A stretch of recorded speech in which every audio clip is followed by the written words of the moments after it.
Oi, pessoal, tudo bem? Eu espero que sim. Bem, hoje a gente vai concluir o conteúdo do capítulo 5 e vamos falar sobre o processo de independência do Brasil, que vai acontecer, o seu processo entre 1821 e 1822.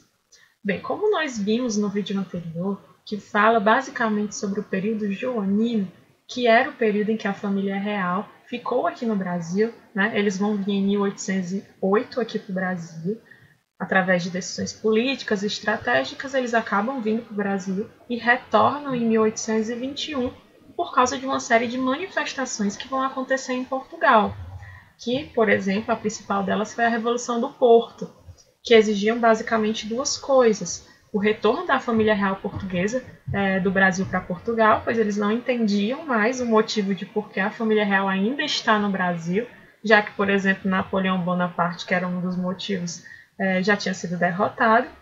E o segundo motivo que eles queriam era que o Brasil deixasse de ser Reino Unido a Portugal, como nós havíamos nos transformado, e voltássemos a ser colônia de Portugal.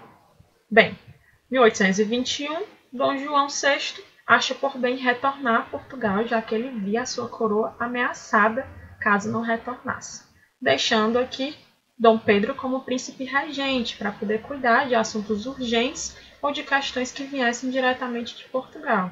Quando ele chega lá, a revolta que estava acontecendo em Portugal começa a exigir que, inclusive, Dom Pedro, que tinha ficado aqui no Brasil, retornasse para Portugal. Daí nós vamos ver uma série de eventos acontecendo aqui no Brasil. Veja, o Brasil tinha conquistado uma liberdade econômica que até então ela não conhecia, que era a liberdade de comercializar com outros países que não fosse Portugal, ou seja, a quebra do pacto colonial. A elite brasileira tinha conquistado também muito poder político dentro do Brasil, tinha se formado uma elite brasileira muito forte com esses novos poderes que eles tinham conseguido quando o Brasil deixou de ser colônia de Portugal. Então, assim, nós tínhamos aqui um grupo político que tinha provado de um gosto de liberdade, em que eles não estavam dispostos a voltar no tempo e se transformar novamente em colônia. Então, essa elite ela começa a se aproximar de Dom Pedro e convencê-lo de que o melhor que ele pode fazer é permanecer no Brasil e que ele iria receber completo apoio dessa elite que tinha aqui no Brasil, essa elite brasileira, que concordava que ele deveria ficar e que ele deveria passar a comandar o Brasil, certo? Então aí Dom Pedro recebe um manifesto coletado, né, pela elite brasileira com 8.000 assinaturas pedindo que ele ficasse no Brasil. E através desse manifesto e do apoio que ele estava recebendo, Dom Pedro decide, em 9 de janeiro de 1822, ficar no Brasil. Esse dia é conhecido como Dia do Fico, que é quando Dom Pedro oficialmente fala para Portugal e anuncia no Brasil que não vai voltar para Portugal como eles querem que ele volte, que ele vai permanecer aqui no Brasil, certo? Outros acontecimentos, outras decisões políticas que vão acontecer aqui, que também vão ser muito importantes para o nosso processo de independência, foi o que aconteceu em maio de 1822, que foi o decreto chamado Cumpra-se, em que Dom Pedro vai dizer que nenhuma decisão que viesse de Portugal, nenhuma lei, poderia ser cumprida no Brasil se não passasse pelo crivo dele, se não passasse pela decisão particular dele de achar que aquela lei deveria ou não se cumprir aqui. Isso é um tremendo de um rompimento, né, com a coroa portuguesa. Em junho do mesmo ano, em 1822, Dom Pedro convoca a Assembleia Constituinte. Então, Dom Pedro começa a convocar pessoas que poderiam fazer parte de uma elaboração de uma Constituição para um país. Começa a pensar numa nova nação. Isso já mostra a sua intenção de criar um novo governo independente aqui dentro do Brasil, quando ele convoca pessoas, membros, para a formação de uma Assembleia para criar uma Constituição.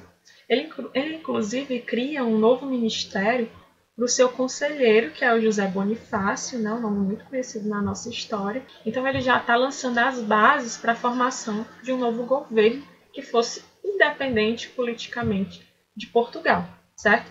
Tudo isso culmina no 7 de setembro de 1822, que é o dia da proclamação da República.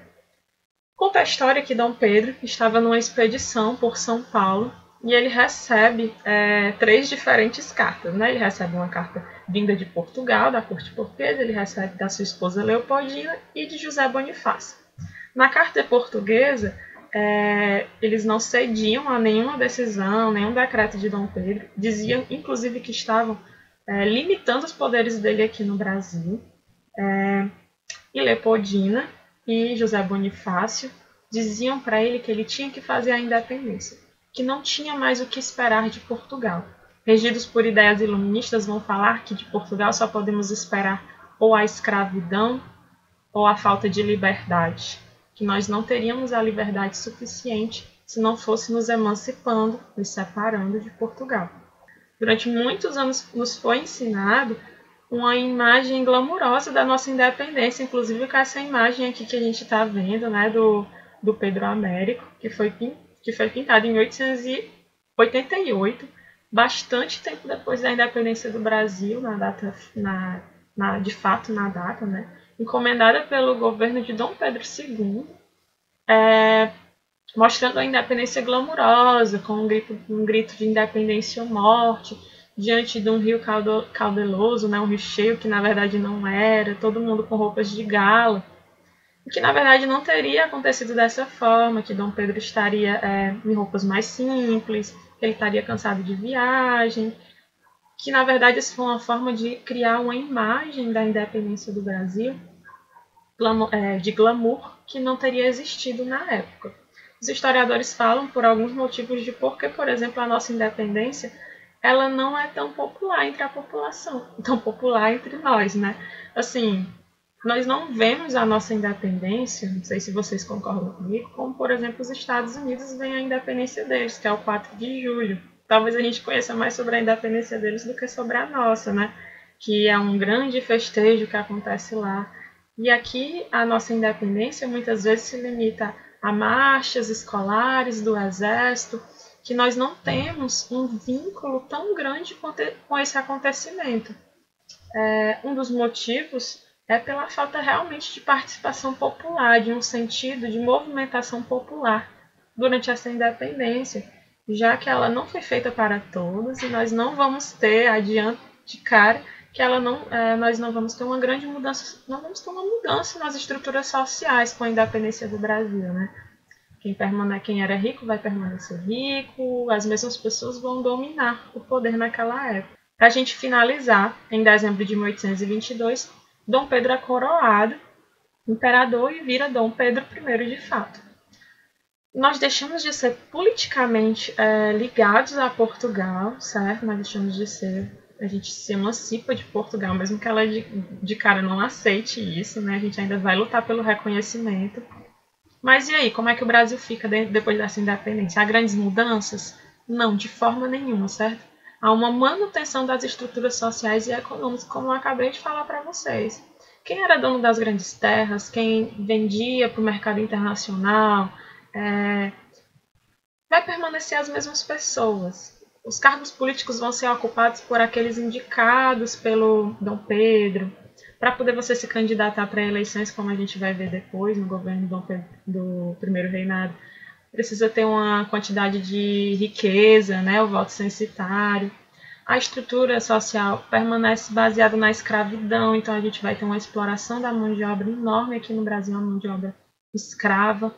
Não há participação da população no processo de independência, que vai levar um tempo ainda para poder entender o que estava acontecendo, certo? E a gente cria, como eu falei, um vínculo de dependência muito grande com a Inglaterra. Na verdade, a gente pode dizer que a nossa independência, que foi uma independência sem república, diferente dos nossos vizinhos latinos, né, americanos, vai ser realmente um acordo de interesses entre Dom Pedro e as elites naquela época que queriam manter seus privilégios conquistados. Ok? Entenderam um pouquinho? Obrigada, pessoal.